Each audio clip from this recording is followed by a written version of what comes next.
Hi, I'm KT, and this is Simple Living with KT, the place where we talk about the issues facing our lives in a simple and mindful way.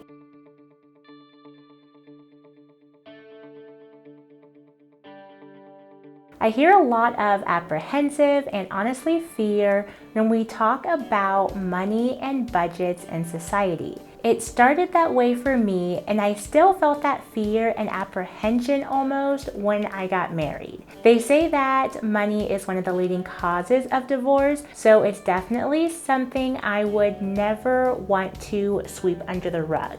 Money problems can be so varied, but with some tools in our back pocket, you can learn how to maneuver through difficult money decisions and difficult money conversations. I'm going to share with you 5 tips that you can use to become budget empowered. The first is to know your why. It is easier to get behind changes in your life when you believe them and know why you're doing it. Take, for example, the very common phrase we hear that you just need to make more money or you just need to spend less money to become financially stable. While those statements have truth to them, they only hold part of the truth. Also, this is said so often that I think many people have become numb to these words. It helps to create cognitive dissonance between what we should be doing with our money to reach our financial goals and what we're actually doing to reach our financial goals. Knowing your why helps to cut through the noise so that you not only know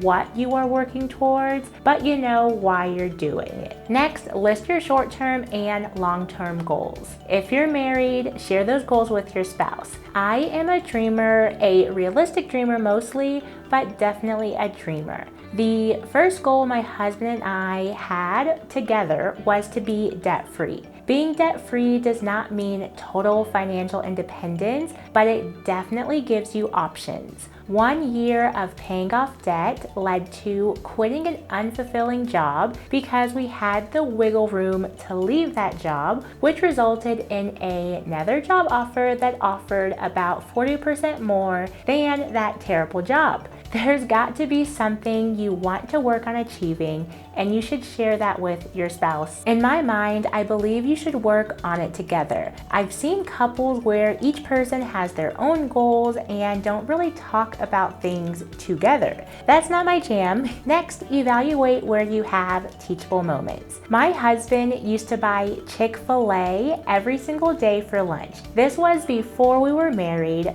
but while he had student loans. That made his budget tight. The easy thing, which now I think is kind of a trite thing to say to someone, is just don't eat out. But guess what? What if the person doesn't have the time, or they don't know how, or I'd say my husband had the time but did not want to spend a lot of time on cooking. But more pressing was that he didn't know exactly what to make or how to make it. I called him out on eating out every day, and he confessed he was at a loss of where to start. I showed him how to make one easy meal: chicken, kale, and rice. It took 3 pans and about 1 hour of work once a week. If it took 1 hour every single day or more, I'm sure he would have kept eating fast food for lunch until we got married. But this was a good compromise, and he was excited for it. Next, write a budget that highlights what is important. I use an online tool called YNAB, and I put everything in my budget. The mundane bills, but also the fun stuff like a trip to see family in Florida, or saving up for Christmas gifts, or saving up for car maintenance. I guess car maintenance is pretty mundane, but I love my car and I want it to run until the wheels fall off. Each of these things go into my budget. Even my wishes and stretch goals go into my budget. That way I know how close I am to reaching those goals, and it helps helps me evaluate whether I can reach my goals with the income I have, or if I need to find a way to start making more money, either to hit the goals or to reach them even faster. And an important point to note is to understand that progress is the goal, not perfection. I was budgeting before I was married, but after I was married, I felt accountable to someone else to maintain the budget in a certain way. If we went over on groceries, I felt bad because I knew we would have less money available to pay off debt. It was like all the other sacrifices we made to even pay back our debt was nullified by an extra $10 at Sprouts. Looking back, I can see how unfair that was to myself. Because once again, in hindsight, before I was paying back debt at a snail's pace, and now I was knocking off debt here and there like it was nothing. And that extra $10 was not stopping me or my goals. So why did I feel bad in the beginning? I think part of it has to do with the added pressure that I was putting in my own mind of having someone else, my husband, being able to see the progress.